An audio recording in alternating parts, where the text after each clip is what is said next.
Salut les gars, j'espère que vous allez bien. Merci pour la force. Aujourd'hui, 3e épisode. Je vais vous présenter l'une des meilleures coloristes de Paris, évidemment. Allez, c'est parti, let's go. On est très confortable ici. Aujourd'hui, je suis avec Morgane. C'est trop beau chez toi. Merci Morgane déjà de nous avoir accueillis. Et Morgane, si vous ne savez pas, Morgane c'est l'une des meilleures coloristes de Paris les gars. Franchement Morgane, merci.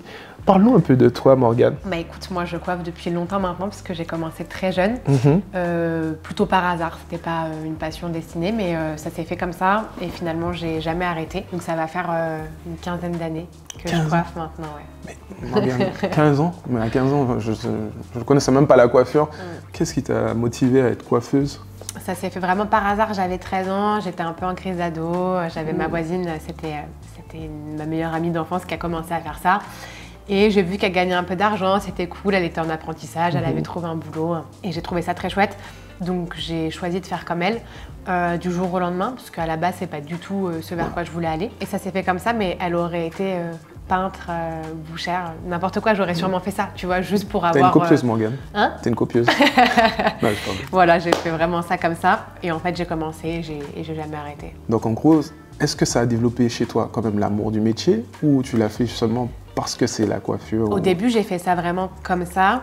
Et en fait, je me suis prise au jeu, je pense, moi-même, dans un métier qui m'a finalement vachement plu et dans lequel j'ai été assez libre de faire ce que je voulais. Je suis tombée que sur des gens qui m'ont formée, qui m'ont laissé travailler, qui m'ont vraiment mise sur des clientes, qui m'ont vraiment laissé faire ce que j'aimais faire.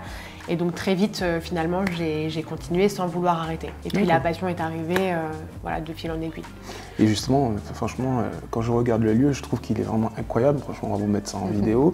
Quelles sont tes idées? Pourquoi ce lieu? Pourquoi... Parce que c'est un loft, c'est ça? Ouais, c'est un loft. C'est à la fois chez moi et à la fois mon lieu de travail. Ah, stylé. L'idée, c'était vraiment de monter un salon dans lequel moi j'aurais aimé aller parce que en tant que cliente, je déteste aller au coiffeur. C'est-à-dire que je trouve que les salons de coiffure, c'est impersonnel, c'est froid, c'est sans doucement, Morgane, doucement, Morgane. Il y a des coiffeurs qui nous regardent doucement. Calme-toi. Hey, Morgane, on est entre nous, là. Il y a plein de trucs que j'aime pas trop. Et en tant que cliente, moi, j'aurais aimé trouver un lieu dans lequel je me sente bien, qui soit pas sur rue, qui soit stylé, parce qu'il y a plein de boulots qui ont des lieux stylés. Et je trouve que les coiffeurs, c'était pas vraiment le cas. Un lieu qui lui ressemble, tout simplement. Voilà. Et donc, du coup, j'ai ouvert ici. Et le fait que ça soit ma maison, ça donne une ambiance où les gens se sentent tout de suite, quand ils rentrent, un peu chez eux. Tu vois, ils ont l'impression de venir chez une copine, très vite les gens discutent avec les clientes. Aujourd'hui, j'ai même créé des vraies relations amicales avec certaines cool, ça. Parce qu'elles se sentent à la maison ici. Je prends qu'une cliente à la fois, jamais plusieurs clientes. Donc, ce qui veut dire que forcément, ça te laisse le temps de créer des liens avec ces gens-là. Donc non, vraiment, l'idée, c'était un lieu voilà, où les gens se sentent bien, où moi, je me sens bien, où j'ai pas l'impression d'aller au travail et où les gens n'ont pas l'impression d'aller au coiffeur. Trop stylé. Mais si t'étais pas coiffeuse, tu aurais été styliste, avoue, je suis sûr. Ça m'aurait plu, franchement ça m'aurait bien plu. Ouais.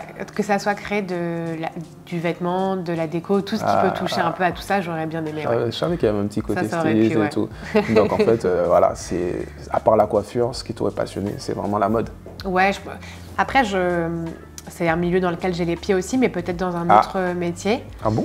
Et tout ce qui touche avec les mains, j'aurais fait, ouais. Et du coup, Morgane, au niveau, t'as quoi comme diplôme pour Alors, j'ai fait le parcours classique, j'ai eu un CAP, j'ai enchaîné par un BP. Et voilà, après, de toute façon, il n'y avait pas d'autres diplômes à l'époque pour aller plus loin, donc j'ai fait ça classique. Et c'est après cette compétence que tu as pu te dire que tu veux être coloriste ou...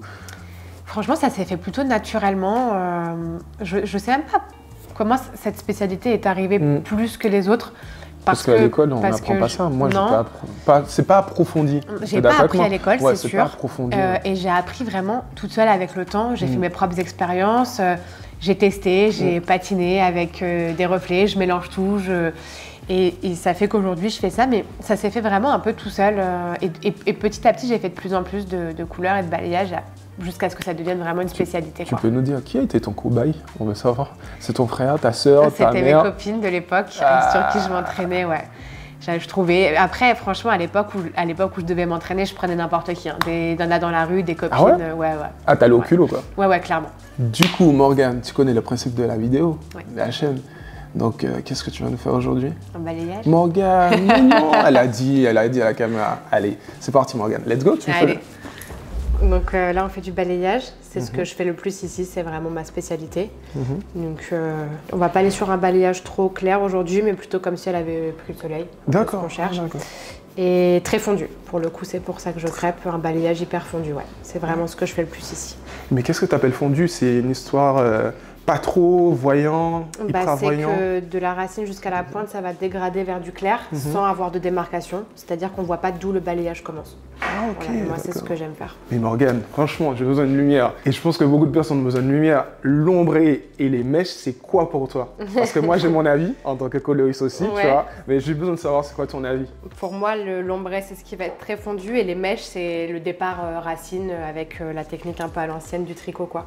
Mais moi, j'utilise jamais le mot mèche. Je sais pas si toi, tu l'utilises, mais moi, non, justement, parce que pour moi, c'est devenu tellement archaïque. Les gens, ils n'arrivent même pas à te dire mèche, je sais même pas. Non, moi, je dis balayage vraiment la plupart du temps. Et ombré, ça me va aussi, mais mèche, je l'utilise vraiment jamais. Des fois, ça t'arrive pas d'avoir des clientes qui ont des cheveux hyper cassés, mais qui te demandent des choses hyper farfelues? Est-ce qu'on parle de cette cliente? Pas madame. J'ai pas voulu le dire, mais... On ne cite en personne. On ne cite en personne, bien évidemment. Alors, ça m'arrive d'avoir des clientes qui ont des cheveux quand même bien abîmés.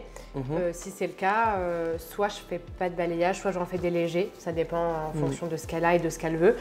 Par contre, des trucs farfelus, c'est pas que j'ai pas ce genre de clientèle, mais vu que c'est pas ce que je montre, c'est pas ce que j'attire. Je fais pas les cheveux verts, ces trucs-là, non. Et dis-moi, tu as commencé en tant que coloriste ou tu as commencé en tant que coupeuse ou balayeuse? J'ai toujours fait des deux. Je suis jamais tombée dans des salons où il y avait cette différence avec soit les gens qui coupent, soit les gens qui colorent.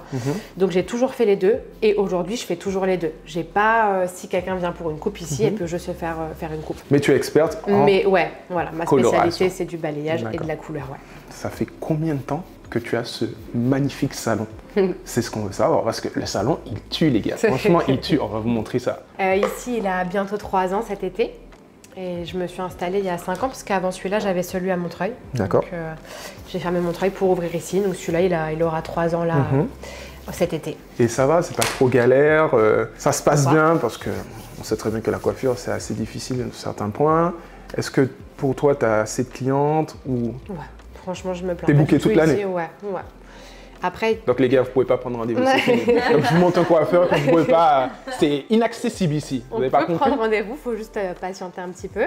Mais vu qu'ici, tu sais, je fais toujours du studio, donc je suis pas ouverte toute la semaine. Ça c'est autre chose, on va y revenir. On regarde doucement. Donc j'ouvre ici, je suis sur le principe de que sur rendez-vous. Donc il y a des semaines, je vais ouvrir peut-être 3 jours, des semaines 4, des semaines que 2. Donc des fois, ça peut être bien booké parce que j'ai aussi un peu fermé, ou parce que j'ouvre moins, ou parce que j'ouvre plus. Tu vois, ça dépend vraiment des semaines. Mais ici, oui, ça tourne bien. En vrai, je suis très contente. J'ai une clientèle hyper cool. Franchement, ça m'arrive pas d'avoir des relous ou des gens, tu vois. Ah, c'est bien. Et puis surtout, ce qui est important, c'est que tu prends qu'une cliente à la fois. Oui. Et ça, c'est le plaisir de notre du côté client. Le petit côté cocooning, la chaleur humaine. Non, c'est très bien. Ouais, je prends qu'une cliente à chaque fois. Mais Morgane, tu sais, il y a des trucs, je sais pas si toi aussi ça t'arrive, on a une vie famille. La coiffure, c'est un métier prenant. Ouais. Comment faut tu apprendre fais? Je mixe tout. Après, ici, c'est aussi ma maison. C'est-à-dire que c'est facile parce que j'ai ma fille, mais elle est des fois ici, tu vois, avec nous.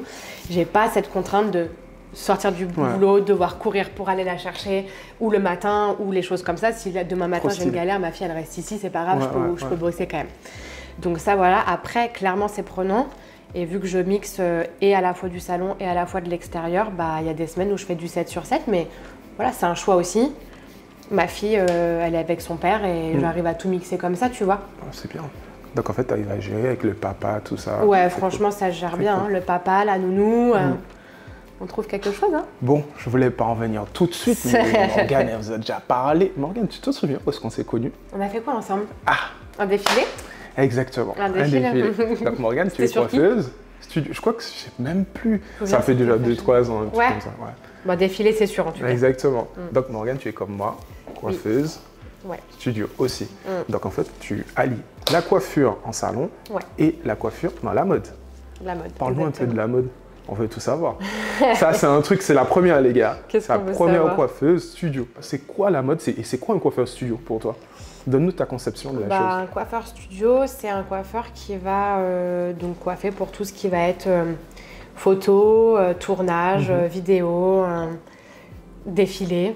Voilà, ça dépend. Il peut faire quand même pas mal de choses. Donc pendant la Fashion Week, tu l'oublies. Ah, ouais, alors ici, par exemple, je sais que les coiffeuses, la cliente allait dire ça, pardon. Ah non. Même moi, on me le sort tout le temps. Ouais. Donc, Ici, pendant je ferme. la Fashion Week, ça y est, c'est pire que la créatrice. Il y a encore plus de dates. Il y a encore plus de dates. Ouais, ici, je ferme. Généralement, je ferme toute la semaine de la Fashion Week. Comme ça, je peux prendre les boulots et tout derrière. Voilà, je suis tranquille. Mais c'est pas du tout le même boulot pour moi quand tu es en salon et quand tu es coiffeur studio.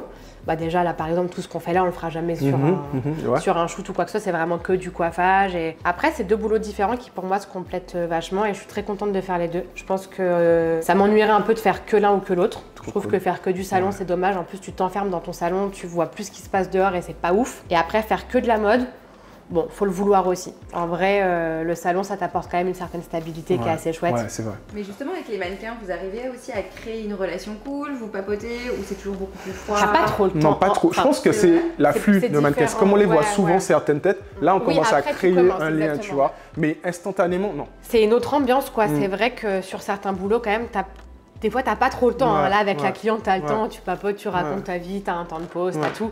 Quand t'es en défilé, bon je parle même pas d'un défilé, si en défilé t'as 1 minute par fille. Ouais, et ça va vite, et des fois on a 40 filles même, ça m'arrive de faire 60 filles et ça va vite. Attends, en défilé vous dites que c'est 1 minute par fille? Ouais, des fois c'est une façon de parler, mais t'as peut-être 10 minutes par fille. Mais 10 minutes. C'est quoi, c'est 10 minutes?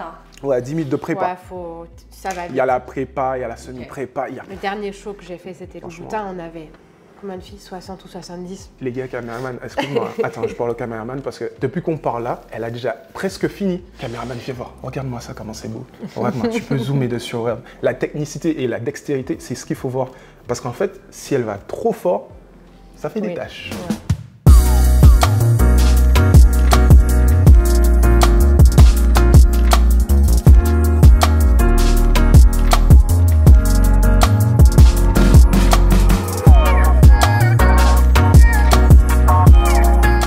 Est-ce que tu peux nous donner le conseil d'expert? Donc pour entretenir correctement un balayage, pour moi le plus important c'est d'avoir des bons produits. Donc bon shampoing, bon après-shampoing, bon masque et un produit bleu, shampoing ou soin qui permettra d'entretenir correctement les reflets. Et dis-nous Morgane, comment faire pour prendre rendez-vous avec toi? Tout est en ligne, donc sur le site de l'endroit, l'endroit.paris. Prise de rendez-vous en ligne, le planning en ligne aussi. Je suppose que vous voulez voir ce que ça donne. Je suppose que vous êtes chaud. Je sens qu'il y a des gens qui attendent. Vous êtes chaud? Allez, c'est parti. Oh là là là là là. Magnifique.